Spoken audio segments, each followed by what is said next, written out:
নমো ভগৱতে বাসুদেৱায় নমস্কাৰ মই আচাৰ্য বিনয় Kashyap Prayag astrology solution আৰু ৰিচাৰ্চ চেণ্টাৰৰ পৰা আপোনালোকক স্বাগতম জনাইছোঁ আজি আমি শুক্ৰ বুধ আৰু শুক্ৰ দেৱতা কুষ্টিখনৰ কাৰণে কিমান কাৰক গ্ৰহ কিমান মাৰক গ্ৰহ তাৰ কাৰণে আমি সম্বন্ধটো চাব লাগিব বুধৰ আৰু শুক্ৰৰ মাজত কেনে সম্বন্ধ আছে সহধৰ্মী সম্বন্ধী নে বিপৰীত ধৰ্মী গ্ৰহ হয় আৰু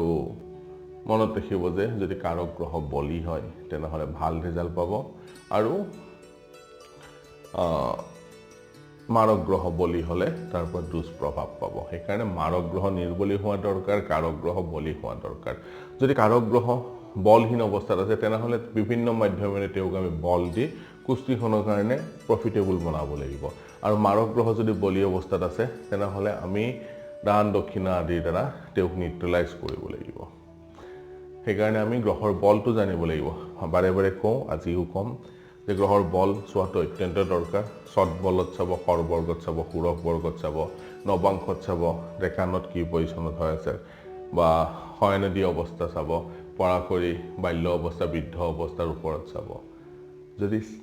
গ্ৰহ বল কাৰক গ্ৰহ বলি হয় কুষ্টিৰ কাৰণে ভাল হ'ব মাৰক গ্ৰহ বলি হ'লে কুষ্টিৰ কাৰণে বেয়া হয় তেনেহলে আজি বুধৰ মহাদশাত কেতুৰ অন্তৰ্দশা বুধৰ মহাদশাৰ শুক্ৰৰ অন্তৰ্দশাৰ ওপৰত আলোচনা কৰিম শুক্ৰ লগ্নৰ পৰা যদি কেন্দ্ৰত থাকে কোণত থাকে ঠিক আছে বা 11 হাউচতো যদি থাকে শুক্ৰ দেৱতা তেনেহলে অন্তৰ্দশা কালত জাতকে ঘৰ বাৰী ভূমি আদি লাভ হয় পুণ্য কৰ্ম কৰে জাতকে আৰু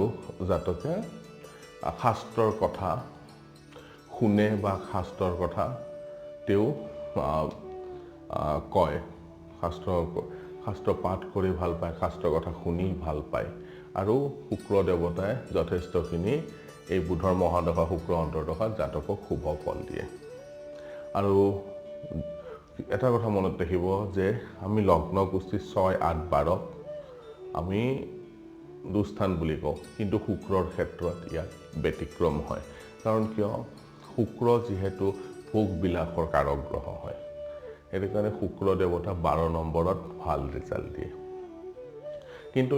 লগ্ন বাইছ আপোনালোকে চাই ল'ব লগ্নৰ লগত কেনে মিত্ৰতা ৰাখে বা শত্ৰুতা ৰাখে সেই আটাইবোৰ দিশ চাই লোৱা দৰকাৰ আৰু দশাপতি বুধৰ পৰা যদি শুক্ৰ দেৱতা 6th হাউচ 8th হাউচ বা 12th হাউচত যদি থাকে বা শুক্ৰ দেৱতা যদি ক'ৰবাত পাপী গ্ৰহৰ লগত জ্যোতি দৃষ্টি যদি থাকে তেনেহলে অন্তৰ্দশা কালত তেনে জাতকৰ হাৰ্টৰ বেমাৰ হয় তেনে জাতকৰ শাৰীৰিক তাপ বাঢ়ে জ্বৰ হয় শাৰীৰিক ভাৱে তেওঁলোকে যথেষ্টখিনি জ্বৰ আদিৰ পৰা কষ্ট পাবলগীয়া হয় আৰু ঘৰৰ যদি আত্মীয় স্বজন আছে তেওঁলোকৰ হানি হয় আৰু জাতকে যথেষ্টখিনি কষ্ট ভোগ কৰিবলগীয়া হয় শুক্ৰ দেৱতা যদি বুধৰ মহাদশাত শুক্ৰ অন্তৰ্দশাত শুক্ৰ দেৱতা যদি 2nd লৰ্ডৰ অধিপতি হয় বা 7th লৰ্ড সপ্তমপতি যদি হয় তেনেহলে অন্তৰ্দশা কালত তেনে জাতকৰ অপমৃত্যু হোৱা দেখা পোৱা যায় সেইটো কাৰণে চাব যে শুক্ৰ দেৱতা যিহেতু বুধৰ ক্ষেত্ৰত বুধৰ মহাদশাত শুক্ৰ অন্তৰ্দশা যদি পৰে আৰু যদি লগ্নও যদি মিত্ৰ লগ্ন হয় বা তেনেহলে শুক্ৰ দেৱতাৰ ভাল ৰিজাল্ট আশা কৰিব পাৰি আৰু যদি শুক্ৰৰ শত্ৰুৰ লগ্ন হয় যদি কুষ্টিখনৰ শুক্ৰ বা বুধ মাৰক হয় তেনেহলে তাৰ পৰা জাতকে সদায় ডিসএডভান্টেজ পায় আপোনালোকে এই ফৰ্মুলাবোৰ আপোনালোকৰ কুষ্টিত এপ্লাই কৰিব তাৰ পৰা চাব বহুত ধুনীয়া ভাল ৰিজাল্ট আহে সেই কাৰণে আমি প্ৰথমতে শুক্ৰ আৰু বুধ আৰু শুক্ৰ দেৱতা দশানাথ আৰু অন্তৰ্দশানাথক আমি কেনেকুৱা অৱস্থাত আছে আমি চাব লাগিব ধৰ্ম চাব লাগিব তাৰ পিছত বল চাব লাগিব তাৰ পিছত নৱতৰা চক্ৰত দশানাথৰ পৰা অন্তৰ্দশানাথৰ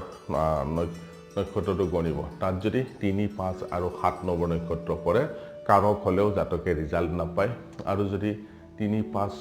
আৰু 7 নপৰে তেনেহলে যদি কাৰক গ্ৰহ হয় তাতে ভাল ৰিজাল্ট আহে কাৰণ কিয় 3 নম্বৰটো হল বিপদ নক্ষত্ৰ 5 নম্বৰটো পত্যৰী নক্ষত্ৰ আৰু 7 নম্বৰটো বদ নক্ষত্ৰ এইকেইটা নক্ষত্ৰত থাকিব নালাগে আপোনালোকে কুষ্টিবিলাক এই ফৰ্মুলা হিচাপে পুট কৰক চাব একুৰেট ভাল ৰিজাল্ট পাব আপোনালোকে নিজৰ কুষ্টিটো ভাল কৰিব পাৰিব লগতে আপোনালোকৰ ঘৰত থকা অন্য ব্যক্তিৰ কুষ্টি আপোনালোকে ভাল কৰিব পাৰিব দৰ্শকবৃন্দ আপোনালোকে এটা ৰিকুৱেষ্ট কৰোঁ মোৰ ভিডিঅ' যদি চাই ভাল লাগে তেনেহ'লে লাইক কৰিব শ্বেয়াৰ কৰিব আৰু ছাবস্ক্ৰাইব কৰিব নাপাহৰিব আৰু যিসকল দৰ্শকে মোৰ লগত নতুনকৈ জড়িত হৈছে তেওঁলোকে যাতে মোৰ ভিডিঅ' ছাবস্ক্ৰাইব কৰে আপোনালোকে লাইক শ্বেয়াৰ ছাবস্ক্ৰাইব কৰিলে ময়ো অনুপ্ৰাণিত হওঁ যে এষ্ট্ৰলজি এই যিমান পাৰোঁ সিমান সহজভাৱে যাতে আপোনালোকৰ সন্মুখলৈ আনিব পাৰোঁ আপোনালোকে যাতে বুজাত অসুবিধা নাপায় ধন্যবাদ